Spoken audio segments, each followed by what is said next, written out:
राम राम। हिंदू धर्म में गाय को माता माना जाता है, पर इसके पीछे कारण क्या है जो एक पशु को पूरी पृथ्वी की माँ का स्थान दिया गया है। ऐसी मान्यताएं सिर्फ भावनाओं के वश में आकर नहीं बनाई गईं, बल्कि अच्छी खासी साइंटिफिक रिसर्च करके उनके बेसिस पर ये कॉन्क्लूजन दिए गए हैं जिन पर ये मान्यताएं आधारित हैं। गाय पूर्ण रूप से एक ऐसा पशु है जो हर प्रकार से हमें फायदा पहुंचाता है, चाहे वो उसका दूध हो, गोबर हो, गौमूत्र हो या फिर उसकी उपस्थिति मात्र ही क्यों ना हो। हाँ बिल्कुल, गाय का हमारे पास या हमारा गाय के पास रहना भी हमारे लिए बहुत फायदेमंद होता है। गाय का ऑरा बहुत ज़्यादा पॉजिटिव और स्ट्रांग होता है, जिसके कारण हमारे आसपास की नेगेटिव एनर्जी खत्म होने लगती है, जिसके कारण हम मानसिक और शारीरिक रूप से स्वस्थ होने लगते हैं।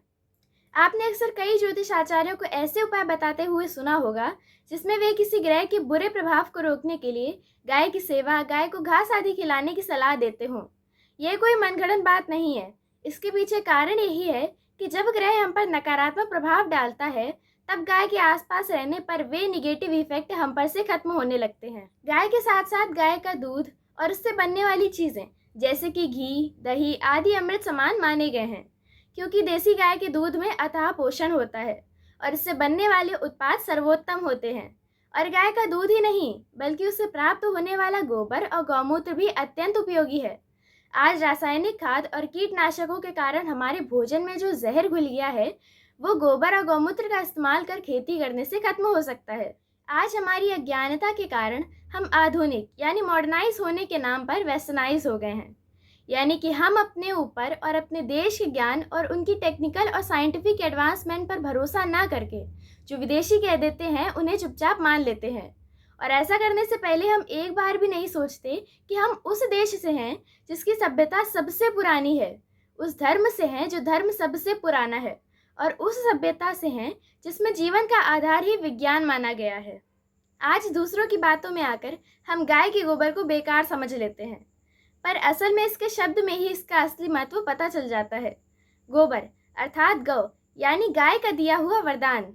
अब आप खुद ही फैसला कीजिए, जिसका गोबर, जिसे इंग्लिश में वेस्ट कहा जाता है, वो अगर वरदान है तो उसका दूध और गौमूत्र कितने उपयोगी हैं। आज हमें ज़रूरत है तो सिर्फ हमारे देशी गौवंश को संरक्षित करने की और उनकी सेवा करने की। हमारी गाय हमारे जीवन का आधार है, इसीलिए उन्हें हमारी माँ कहा गया है। अगर उन्हें नुकसान पहुँच रहा है तो आज हम भले ही ना समझ पाएं, पर एक समय आने पर हमें इसकी बहुत बड़ी कीमत चुकानी पड़ेगी। हमारी गाय सड़कों पर भटकने के लिए नहीं, बल्कि हमारे घर में रहकर हमारे जीवन को परिपूर्ण करने के लिए है।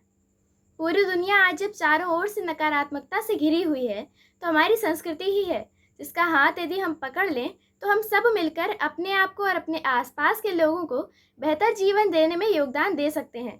इसीलिए आज से ही गौ माता की सेवा करना शुरू करें और उनके गोबर और गौमूत्र का अपने खेतों में उपयोग करें, ताकि हमें वो दिन ना देखना पड़े जिस दिन हमारी धरती मैया भी हमसे रूठ जाए।